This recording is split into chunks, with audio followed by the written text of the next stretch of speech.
সকালে আমি এই ভর্তার রেসিপিটা শেয়ার করেছিলাম, তো অনেক আপুই বলতে পেরেছিলেন আর অনেক আপুই বলতে পারেননি এটা কতটা মচমচে, একটু সাউন্ডটা শোনেন।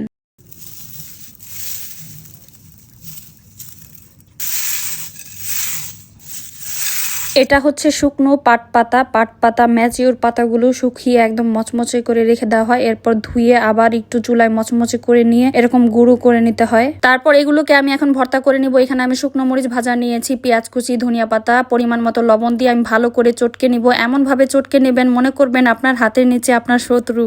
যারা এই ভর্তাটা খেয়েছেন আপনাদের কাছে এই ভর্তাটা কেমন লাগে? আমার কাছে তো ভালোই লাগে। আর হ্যাঁ, এখানে অবশ্যই সরিষার তেল দিতে হবে। সরিষার তেল দিয়ে আমি আবার একটু চটকে নিচ্ছি। আমার যখন মুখে রুচি থাকে না তখন প্রায় আমি এরকম পেঁয়াজ মরিচ মাখা বানিয়ে ফেলি, তখন এটা দিয়ে আমি একদম পেট ভরে ভাত খেতে পারি। আমি পেঁয়াজ মরিচ মাখাটা কিছু অংশ উঠিয়ে রাখবো, যখন আমার হাজবেন্ড আসবে খাবে তখন তাকে গরম গরম বানিয়ে দিব। এটা অবশ্যই গরম গরম বানিয়ে গরম গরম ভাতের সাথে খেতে হবে। এটা মেখে রেখে দিলে তিতা হয়ে যায়, তখন আর খাওয়া যায় না। তাই যতটুকু খাবেন ততটুকুই মিক্স করলেই হয়। আর এই ভর্তাকে আমাদের দেশের আঞ্চলিক ভাষায় হুপ্তা পাতা ভর্তা বলে।